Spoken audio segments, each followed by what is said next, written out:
Not going for के purpose के लिए दिया था, मैंने नॉट गोइंग फॉर लगाया था पर वो स्वीकार ही नहीं हुआ था। तो बाकी जितनी भी मैंने सर प्रोसीडिंग्स देखी सब मेरे अगेंस्ट जा रही थी, इवन वो तो कोर्ट के द्वारा ही हो रहा था सब कुछ। why I should not hear this matter? Why I should not hear? Sir आपने हमारे लिए लिखा ना कि हमें सुनना नहीं चाहिए, क्यों? अब सर नॉट गोइंग फॉर के लिए लगाया था मैंने सर। क्यों? अब सर इसलिए क्योंकि 4 बार हम यहाँ पे प्रेजेंट हुआ था, आपके ओर से रिस्पॉन्स दिया था। आपको हम कंटेम्प्ट नोटिस दे रहे हैं। ये आप बोल नहीं सकते ये हमारे केस इस जज के सामने नहीं सुना जाए या उसके सामने नहीं सुना तो जाए। सर कंटेम्प्ट ये तो प्रावधान तो है नॉट गोइंग फॉर का, वो केस स्टेटस में दिखता भी है not going for by advocate जो भी हो, वो तो प्रावधान है वो तो। नहीं नहीं, ऐसा कोई प्रावधान और नहीं। मैं तो सर जज आपके पास गया भी था, आपके पास में आए भी सर नॉट गोइंग फॉर, मेरे को यही बताया गया था अगर कोई नॉट गोइंग फॉर का आपको मतलब ऑर्डर चाहिए तो जिस दिन आपकी केस की तारीख होती है हाँ। तो फिर आप जज साहब के सामने नॉट गोइंग फॉर का रिक्वेस्ट कर किसने सकते हैं। सलाह दी आपको ये? किसने सलाह दी कि एक ऐसी मेल भेजना चाहिए कि हमारा केस इनके सामने नहीं लगाया जाए? अब सर वो मैंने तो नॉट गोइंग फॉर का एप्लीकेशन किया था, उसके बाद फिर मेल के ऊपर आया मैं कहाँ है एप्लीकेशन आपकी? वो ये नंबर? हाँ सर 26 अप्रैल की डेट में था सर वो, मैं तो प्रिंसिपल स्टाफ साहब से मिला भी था मैं तो। 26 अप्रैल। मैं जबलपुर हाईकोर्ट भी गया था, वहां पे हेमंत जोशी सर जो प्रिंसिपल स्टाफ जुडिशियल है उनसे भी मेरी मुलाकात हुई पर्सनली। सर मैं सारे प्रोसेस को फॉलो किए, वो सारी की सारी जितनी भी गतिविधियां थी उसी को मैंने उल्लेख करा।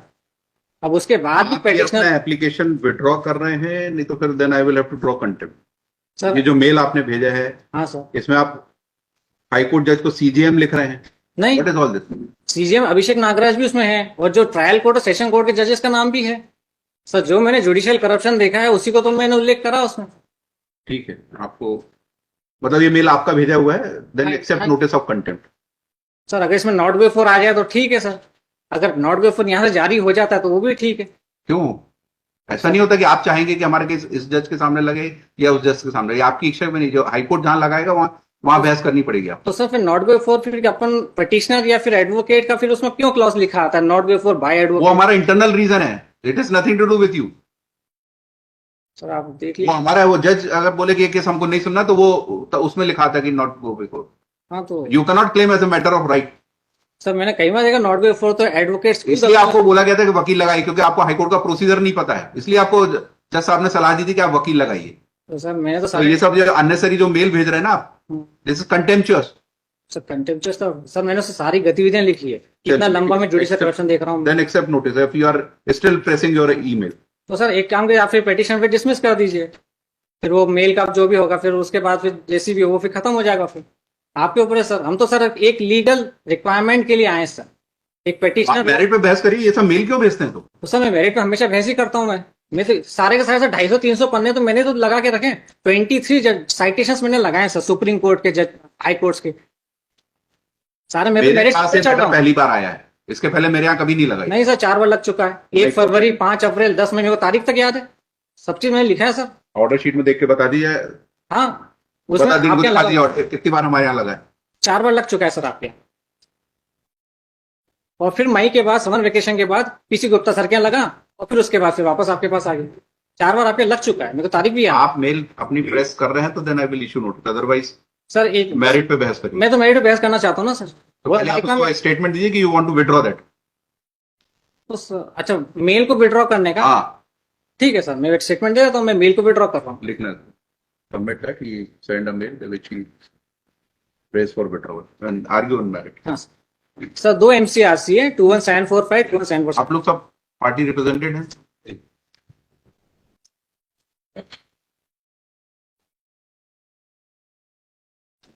यस सर सबसे पहले MCRC 21745 सर 2 करोड़ का लैंड फ्रॉड है, उसकी FIR दर्ज की गई थी माधवनगर थाने में, मगर केवल धारा लगाई गई ओनली 420, जबकि 5 कूट रचित दस्तावेज के आधार पर क्राइम हुआ था।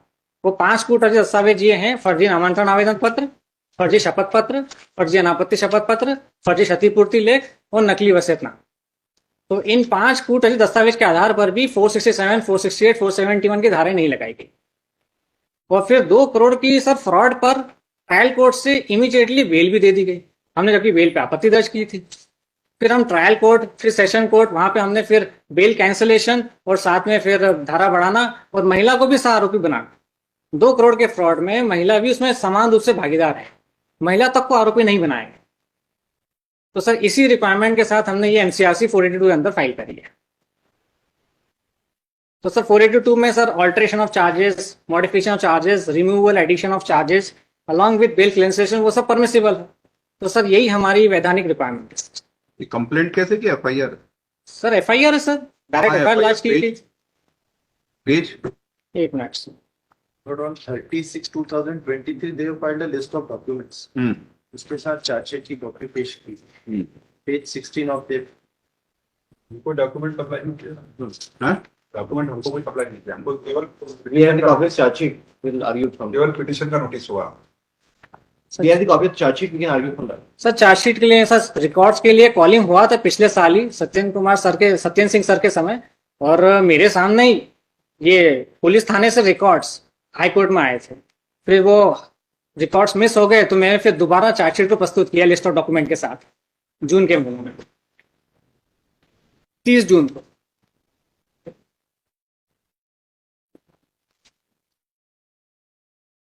डायरी आई है इसमें? Yes, sir. ठीक। सर 30 ये FIR क्राइम नंबर 526 की है। Yes sir. यस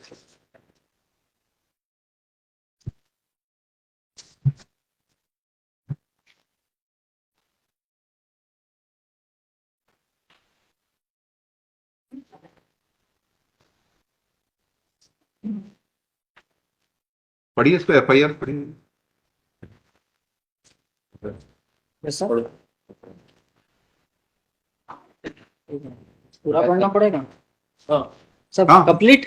हाँ हाँ, उसी से तो पता लगेगा आपकी शिकायत क्या है। सर मैं माना था थाना तो सर फॉल्स एफिडेविट्स, अगर वसीयतनामे सर एक और चीज, एक लॉजिकल चीज मैं आपको बताना चाहूंगा सर, आज तक कभी भी इकलौते वारिस की स्थिति में, इकलौते वारिस के पक्ष में कभी वसीयतनामे की आवश्यकता ही नहीं पड़ी। तो ये वसीयतनामा तो ऐसे ही कूटरचित सिद्ध हो गया, हमको हस्ताक्षर की जरूरत ही नहीं। एक तरफ वो अपने आप को इकलौता सगवाई बता रहे हैं फर्जी शपथ पत्र के माध्यम से, दूसरी तरफ वसीयतनामे बता दिया। ऐसा आज तक कभी हुआ ही नहीं कि इकलौते वारिस की स्थिति में, इकलौते वारिस के पक्ष में कभी वसीयतनामे की आवश्यकता पड़ी। अगर कोई माता पिता की इकलौती संतान, कोई सिविल सूट भी चल रहा है इसमें? नहीं सर, तो जो म्यूटेशन हुआ है, जो नाम इनका चढ़ा, उसके खिलाफ कोई अपील की है? नहीं सर, नहीं की। नहीं। क्यों? सर हम लोग को बस किसी भी वारिस ने नहीं की?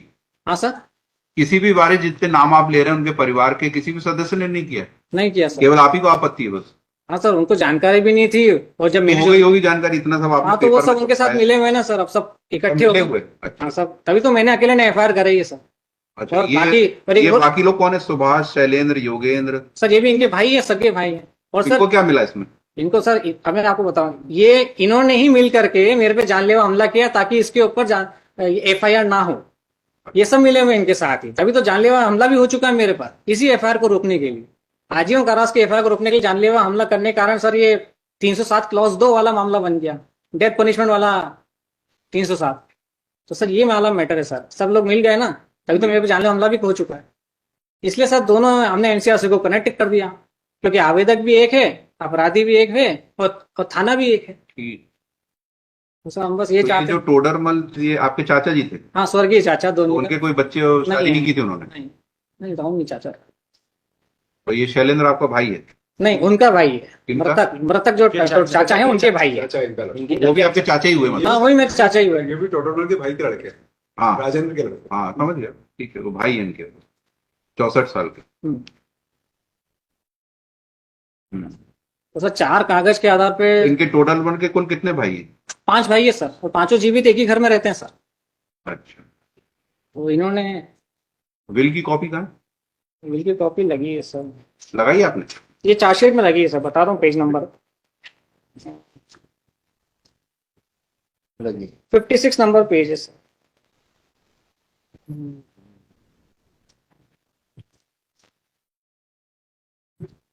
सर वसीयतनामा नकली होने के नाते मैंने कुल मिला के 19 कारणों वाला भी एक दस्तावेज संलग्न किया है सर। ये रजिस्टर्ड है, नोटराइज? नोटराइज है सर। Right, sir. और sir The witnesses and the notary, they have been examined. है? Both the witnesses. ट्रायल क्या क्या स्टेज है? ट्रायल क्या क्या स्टेज है? Sir, अभी तो चार्ज भी नहीं लगे। तो चार्ज के लिए हमने एप्लीकेशन दिया था ट्रायल कोर्ट में, तो वहां भी निरस्त हो गया था। फिर हम सेशन कोर्ट में गए थे, बेल कैंसिलेशन और 400 लग गए होंगे ना? नहीं लगे। सर हमने एप्लीकेशन दी थी, पर वो वहां पे उसको स्वीकार नहीं किया और निरस्त हो गया। फिर हम सेशन कोर्ट में गए, अगेंस्ट सेम कि हमको चार्ज भी लगाना है। ऑर्डर इम्प्यून ऑर्डर का page number internal page number 15 internal page number 4 first paragraph देखो। हाँ, ये तो अभी इसमें लिखा आरोप तर्क हेतु, तो अभी आरोप लगेगा सर पर वहां पे हमने एप्लीकेशन दे दी थी, उसको भी हमने लगा के रखा है ना सर। इसलिए कोर्ट आपको कह रहा था कि आप वकील लगाइए, आपको प्रोसीजर ही नहीं समझ में आता है कि क्या होता है कोर्ट। आपने एलएलबी की है, सर 4822 में इनहेरेंट पावर्स और securing the end of justice में किसी जो प्रकार मजिस्ट्रेट का काम है वो हाई कोर्ट करे यहाँ चार्ज लगाने का। सर 482 में तो प्रावधान है सर, इनहेरेंट पावर्स ऑफ और securing the end of justice. और सर मेरे पास सुप्रीम कोर्ट के जजमेंट्स हैं जिसमें 482 में alteration of charges as well as cancellation of. पहले चार्ज लगाने तो दीजिए, आप ये सब बहस पहले वहां करिए। सर यहाँ पे सर ऑलरेडी है मेरे पास ये। वेस्टेड इनफ टाइम ऑफ नहीं सर, सर ऑलरेडी मेरा टाइम वेस्ट हो गया सर 2 साल। सर मेरा टाइम वेस्ट हो गया sir. Who is responsible? Sir supreme court का जजमेंट ये है। Called you? ना सर, सुप्रीम कोर्ट का जजमेंट ये है कि ब्रीफ फैक्ट्स, फैक्चुअल मैट्रिक्स और मेरिट्स के को कंसीडर किए बिना ऑर्डर अपन ना जारी करें तो ठीक है सर। ये है मेरे पास, मैं आपको देना चाहता हूँ। दे दीजिए लाइक पेज नंबर 2 तो पैरा नंबर 10। तो सर सुप्रीम कोर्ट का जजमेंट ही है, तो फैक्चुअल मैट्रिक्स, ब्रीफ फैक्ट्स और मेरिट्स को तो कंसीडर करना पड़ेगा सर। जो भी केस जिस भी कोर्ट में प्रेजेंट होता है। ठीक है, और कुछ कहना? सर ये और साथ में कैंसिलेशन ऑफ बेल और महिला को भी आरोपी बनाना। और सर अगर हम वापस वहां जाएंगे तो फिर वो मेरे को ट्रायल कोर्ट के जज ने ये बोला था, चूंकि आपका मामला सेशन कोर्ट तक से निरस्त हो चुका है तो आप हमारे पास नहीं आ सकते, आपको हाई कोर्ट जाना पड़ेगा। अब वहां पे हमें जा ही नहीं सकता, वो हमेशा के लिए डोर्स क्लोज हो चुके हैं वहां पे फॉरएवर। इसलिए फिर हम हाई कोर्ट 482 में।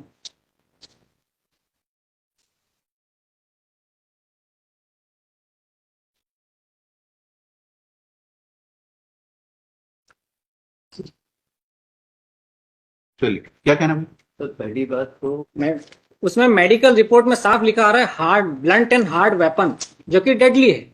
और सेशन कोर्ट ने ब्लंट एंड हार्ड वेपन को पूरा मेडिकल एविडेंस को पूरा दरकिनार कर दिया और अपने मन से हॉलो पाइप, मतलब जैसा लगता है जैसे मेरे को प्लास्टिक के पाइप से मारा गया, जबकि फ्रैक्चर आ चुका था मेरे को। अब प्लास्टिक के मटेरियल से कोई फ्रैक्चर थोड़ी आता है।